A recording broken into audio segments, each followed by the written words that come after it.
Good evening and a warm welcome to all of you here on the news tonight. I'm Tracy Shilshi, and in the next 30 minutes, I'll be getting you the day's top stories. We're getting you the latest from Dubai, Bangkok, and also all the national news. But first, the headlines. India and the UAE together against terrorism. Joint statement slams religious extremism. Modi to address his biggest Indian diaspora audience ever in Dubai after reaching out to UAE investors to invest $1 trillion in India. Major bomb blast in the heart of Bangkok leaves at least 27 people dead. Thai government claims blast was aimed to destroy the country's economy and tourism. Protests over one rank, one pension intensify. 10 former defense chiefs write to Prime Minister Modi expressing dismay over delay in implementation of the scheme. Monsoon deficit widens by 10% in August, raising concerns of poor crop and inflation. Bihar faces a drought-like situation with 32% deficiency this season. And Sri Lanka votes for a new government. The former president Rajapaksa locked in a tough contest with the incumbent Prime Minister Wickremesinghe.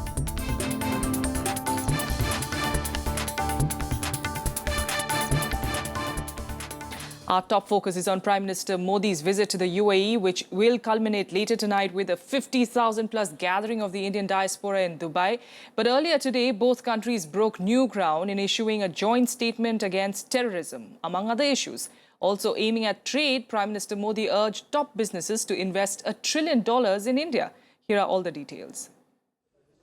On the second day of his visit to the Gulf country, Prime Minister Narendra Modi addressed an investors' meet in Masdar city on Monday. He promised investments worth $1 trillion in India. He said the immediate priority of his government is to kickstart the things which were stalled during the earlier regime. Modi assured them of an investor-friendly setup for ease of doing business in India. $1 trillion की संभावना immediate पड़ी हुई और मैं चाहूंगा कि भारत के बहुत डायनेमिक प्रोग्रेसिव पॉलिसीज हैं, एक स्टेबल गवर्नमेंट है, डिसिसिव गवर्नमेंट है. Modi said several sectors including railways, insurance and defense manufacturing in India have been opened up for foreign investment. Infrastructure sector will also see UAE's help. India is today a new frontier of investment and it was agreed that they would set up a UAE India Infrastructure Investment Fund with a target of $75 billion. Modi also met UAE's Crown Prince Sheikh Mohammed bin Zayed Al Nahyan in Abu Dhabi. The two countries jointly condemned all form of terrorism and decided to cooperate in dealing with the menace. They denounce and oppose terrorism in all forms and manifestation, wherever committed and by whomever, calling on states to reject and abandon the use of terrorism against other countries. The two countries also decided to strengthen cooperation in law enforcement, anti-money laundering, drug trafficking and extradition arrangements. UAE has also backed India's bid for a seat in the United Nations Security Council. With inputs from Akhilesh Suman, Bureau Report, Rajya Sabha TV. Meanwhile, the Congress hit out at Prime Minister Modi for his barb on foreign soil that he inherited quote-unquote lethargy from previous governments. The party said it was not proper for the Prime Minister to rake up domestic politics abroad, despite repeated uproar by the opposition for similar statements. Modi had earlier attacked the Congress and its previous governments during his trips to China and Canada. Hindustan का क्या हालत पिछले वर्षों से रहा, क्या ये चीज़ दूसरे के मुल्क में जाके बताने की चीज़ें हैं? उन मुद्दों को लोगों के मन से हटाने के लिए ऐसे अगर बयान देंगे देश के बाहर तो आप सबको और हम भारतीयों को लगेगा कि जो अपना ही घर नीचे दिखाता है, इससे खराब चीज़ एक प्रधानमंत्री के लिए देश के लिए क्या हो सकती है? What Narendra Modi ji has said is once again a confirmation that the Prime Minister is afflicted with a mindset which is not very healthy. All right, for more on this story and in fact taking a larger look at what Prime Minister Modi has been able to achieve in the UAE, we're joined by Professor A.K. Ramakrishnan from the Center of West Asian Studies in JNU, joining us this evening from there. Professor, thanks so much for joining us here on the news tonight. Just first of all, talking about that joint statement that was issued by India and the UAE just a short while back and focusing on terror there, is that a message to Pakistan in a sense from the UAE as well? In a sense, yes. And there are many, apprehensions from the part of the Indian government on what's going on at various levels, particularly at the cyber space. But the most important aspect is the aspect of trade, and UAE is a very significant trading partner. And this $1 trillion opportunity that the Prime Minister was speaking about, even though it's a kind of larger sky that is being shown, there are practical possibilities because of the convergence of both UAE and Indian business people there, and the meeting is very significant. And the Indian labor force there, the expatriate community is very eager to see the relationship improve, and they see these visits as a very significant opportunity for improvement of our ties. It's interesting you mentioned the Indians who are living there, because even as we speak right now, there's that huge show that's going on in Dubai at the cricket stadium where Prime Minister Modi would be addressing the Indian diaspora in a short while from now. And, 65%, Professor, of Indians who are staying in the UAE are blue-collar workers. In what way can the Prime Minister assure them of a better life, better help from the Indian government? That's a very significant question. There are many things that they want: an improvement in the condition of the labor camps in which they live, an improvement in the transportation facilities, particularly the airline connectivity between various Indian cities and the UAE. There are many things that affect their working conditions, which has to be addressed. But the visit is just to not simply focus on one of the aspects, but to give a broader kind of perspective.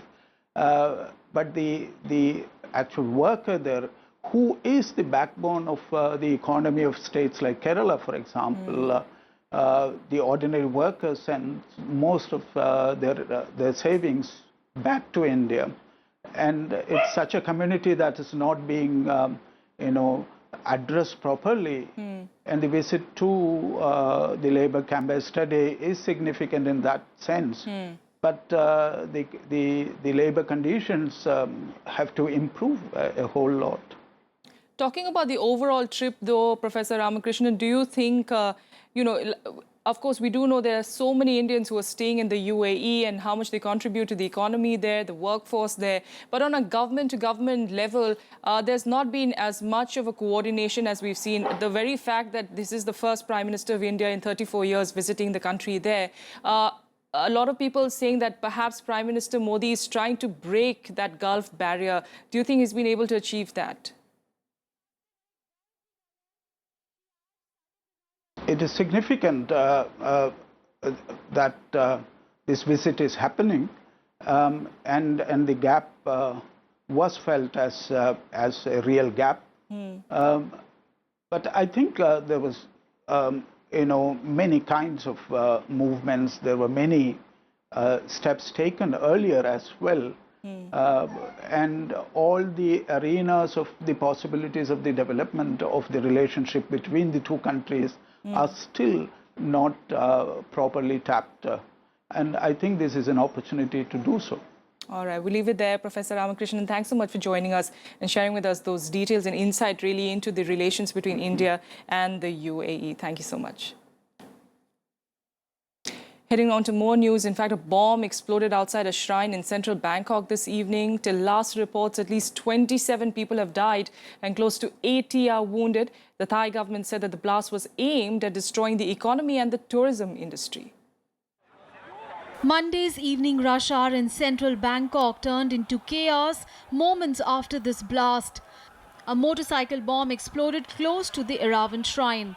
The shrine is a major tourist attraction and the Thai government said that the attack was aimed at foreigners.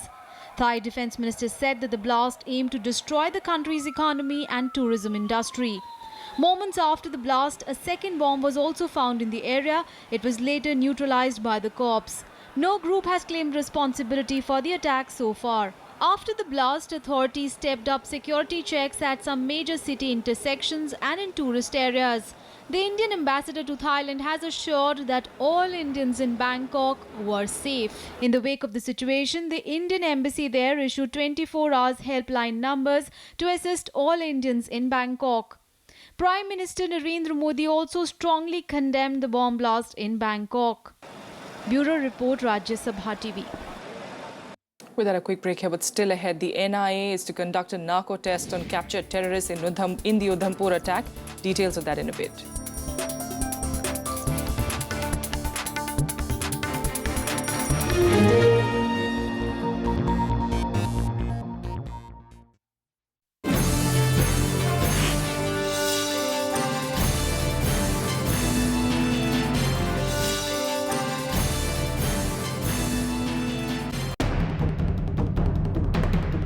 Prime Minister Modi in UAE, the first Indian PM visiting that country in 34 years. Just how significant is this visit? And what is the outcome? Watch the big picture at 9:30 p.m. on Rajya Sabha television.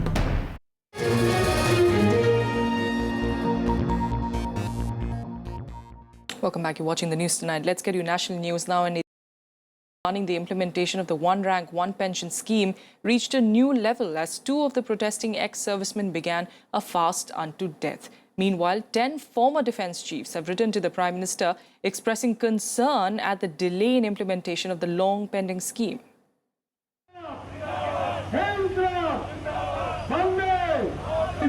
Stepping up agitation on the issue of One Rank, One Pension, 2 of the protesting ex-servicemen at Jantar Mantar launched a fast unto death on Sunday, demanding early implementation of the long-pending scheme. रक्षा मंत्री को बोलिएगा, आप हमें return में जो हमारे जन सतवीर ने जो प्रॉपर लेटर्स दे रखे हैं उन पे साइन करवा के जन सतवीर पहले उसको कंफर्म करेंगे हमारे को, उसी के बाद में चाहे 10 दिन हो चाहे 12 दिन हो, जब तक हम इंडेफिनिट स्ट्राइक पे बैठे रहेंगे, हिलेंगे नहीं। होना चाहिए, असल होगा। हम 16 तो पहले हम 24 घंटे के लिए बैठ रहे हैं, अभी 16 तारीख से हम पक्के बैठ गए हैं, लेकिन होना चाहिए, होगा। So far, the protesters had been on a relay hunger strike. Meanwhile, 10 former defence chiefs have written an open letter to Prime Minister Narendra Modi.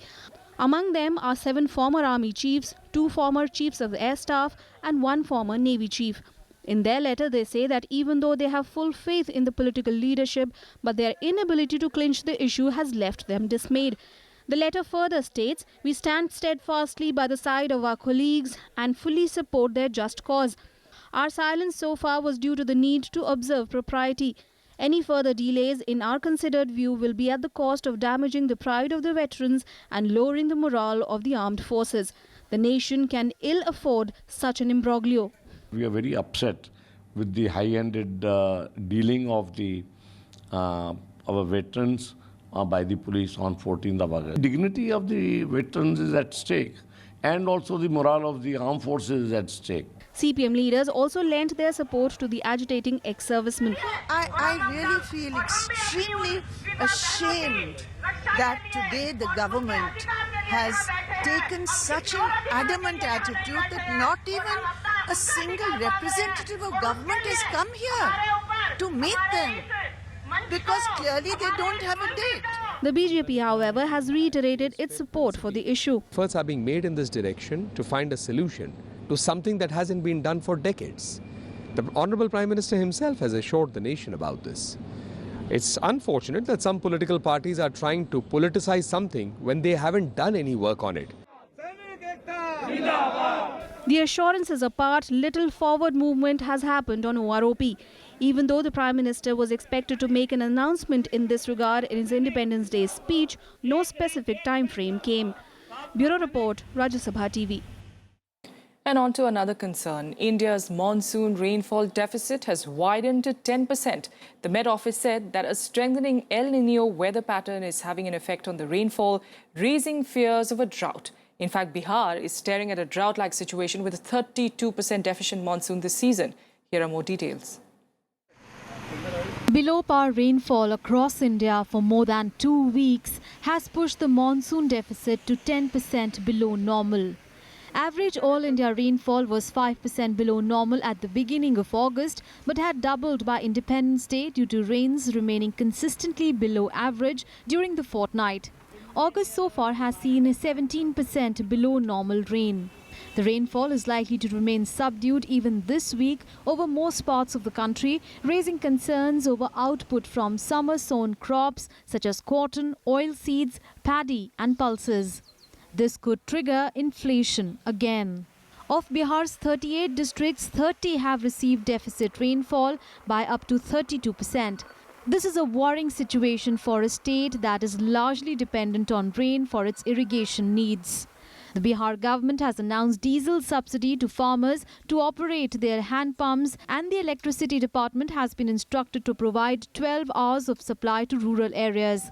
Chief Minister Nitish Kumar expressed concerns over the situation during his speech on the Independence Day. भयावह स्थिति, monsoon का जो trough है वो दक्षिण की ओर खिसक गया है। दक्षिण की ओर खिसकने के कारण वर्षा कम हो रही है और यह बहुत ही परेशानी का विषय है। यही स्थिति जारी रही अगले 7 दिन तक, 10 दिन तक, तो उस स्थिति के बाद हम बिहार में सूखे की स्थिति का ऐलान करेंगे और सूखाग्रस्त इलाके को चिन्हित करके हम उन्हें सूखाग्रस्त क्षेत्र घोषित भी करेंगे। During 2014-15, delayed rainfall in monsoon season affected Kharif production, while untimely rains in February and March impacted Rabi production. The overall food grain production declined to 252.68 million tons during this period. That's a drop of over 4% from the previous year. Wheat production, estimated at 90.78 million tons, was lower by 5.07 million tons, achieved during 2013-14. Pulses, estimated at 17.38 million tons, is lower by 1.87 million tons. All eyes are now on the Pradhan Mantri Krishi Sinchai Yojana, which is expected to overcome the adverse effects of a deficit monsoon and unseasonal rains of February to March this year. Bureau Report, Rajya Sabha TV. Well, in fact, the Prime Minister would be addressing a rally in Bihar tomorrow. But before that, at the moment, he is going to be addressing that big gathering of over 50,000 people there in Dubai at the cricket stadium. The Indian diaspora, of course, gathered there and they're waiting for Prime Minister Modi to address them. By the looks of it, this is even bigger than what we saw in Manhattan. And as we can see, Prime Minister Modi getting ready to give his speech there after the anthem.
माता की।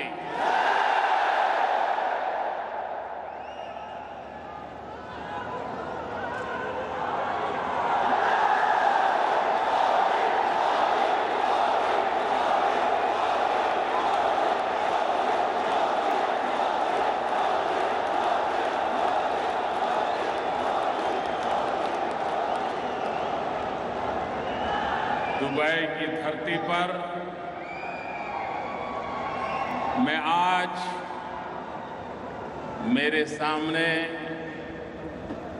लघु भारत के दर्शन कर रहा हूं।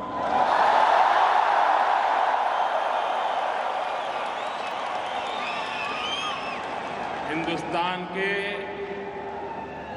कोने कोने से आए हुए मेरे प्यारे देशवासियों को मैं नमन करता हूं।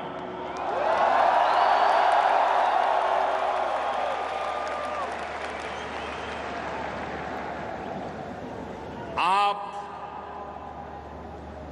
वे लोग हैं जिन्होंने परिश्रम की पराकाष्ठा करके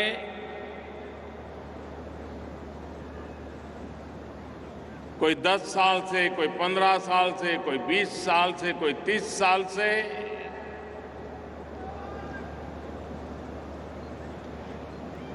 रोजी रोटी कमा रहे हैं, लेकिन साथ साथ भारत के गौरव को भी बढ़ाने में कभी पीछे नहीं रहे।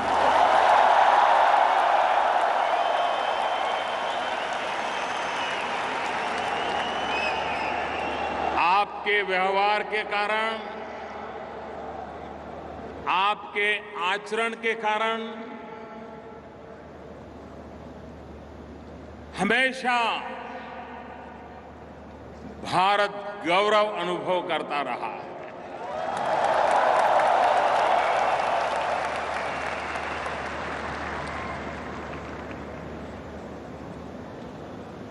भारत में अगर अधिक बारिश भी हो जाए तो दुबई में बैठा हुआ मेरा हिंदुस्तानी छाता खोल देता है।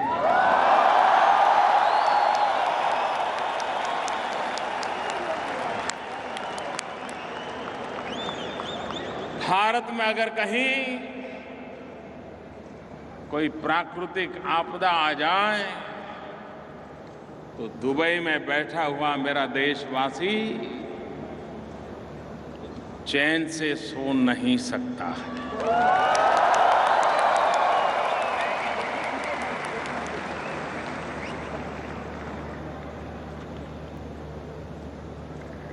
जब अटल बिहारी वाजपेयी देश के प्रधानमंत्री थे,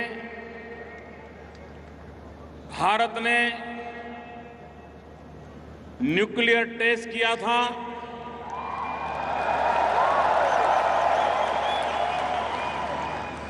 दुनिया चौंक गई थी। कुछ लोग गुस्से में आए थे और रातों रात भारत पर सैंक्शन लगा दिए गए थे। भारत को आर्थिक मुसीबतों में धकेल दिया गया था और तब वाजपेयी विश्व भर में फैले हुए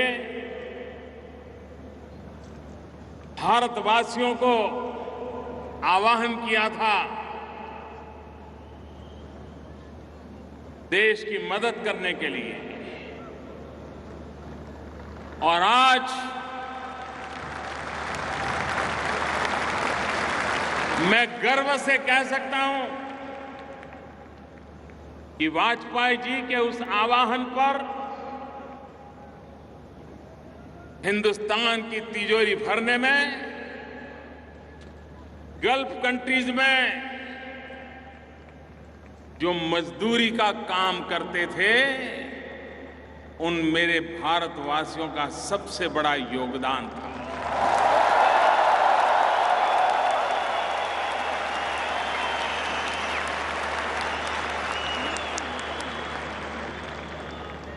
और इस अर्थ में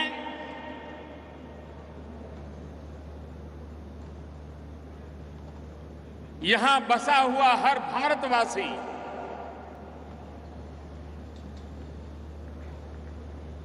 एक प्रकार से हिंदुस्तान के हर कोने से जुड़ा हुआ है। पिछली बार जब देश लोकसभा के चुनाव के लिए व्यस्त था, चुनाव नतीजे आ रहे थे, हिंदुस्तान ही नहीं पूरा दुबई नाच रहा था।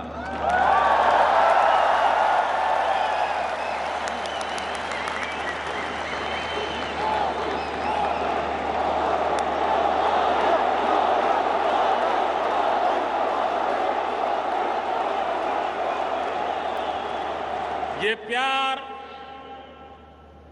भारत माता के कल्याण के लिए मां भारती फिर से एक बार सामर्थ्यवान बने, सशक्त बने, संपन्न बने, समृद्ध बने, ये सपना संजो करके दिन रात एक करने वाले आप लोग मेरे सामने बैठे हैं।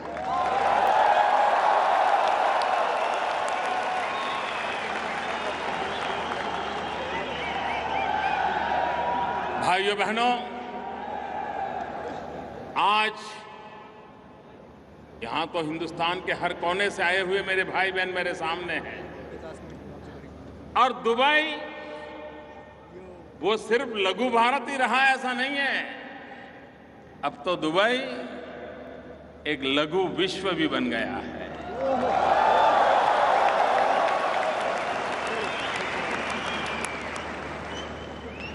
दुनिया के सभी देशों के लोग कम अधिक मात्रा में दुबई में रह रहे हैं।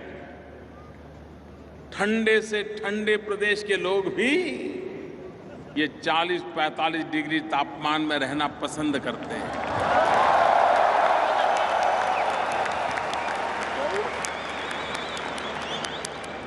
क्या ताकत दिखाई होगी इस देश ने, क्या मैग्नेटिक पावर पैदा किया होगा विकास के माध्यम से कि पूरा विश्व यहां आकर्षित हो जाता है।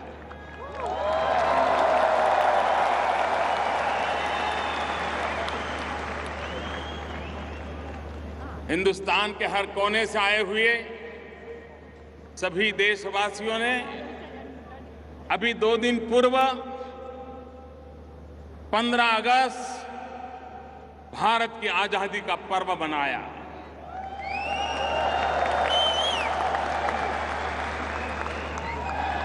मैं भी आप सबको आजादी के पावन पर्व की अनेक अनेक शुभकामनाएं देता हूं।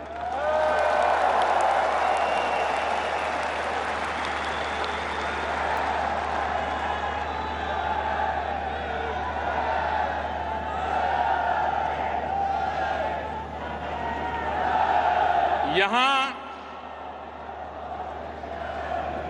केरल से आया हुआ भी समुदाय बहुत बड़ी मात्रा में है।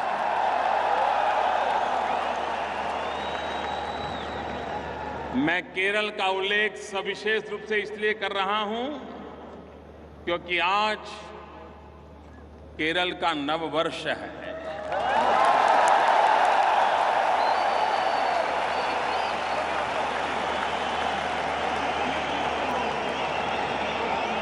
Malayali,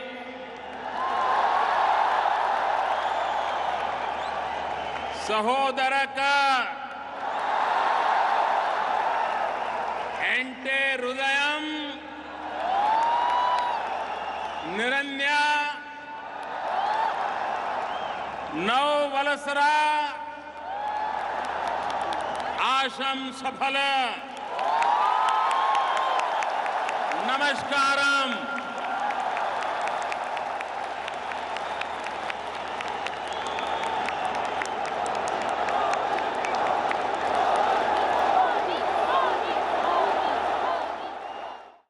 Clearly a lot of cheering there for the Prime Minister speaking in Malayali there.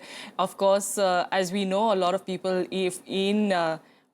from Kerala, of course, in Dubai. The Prime Minister addressing the Indian diaspora there. We'll take a quick break and be back with more news. Stay with us.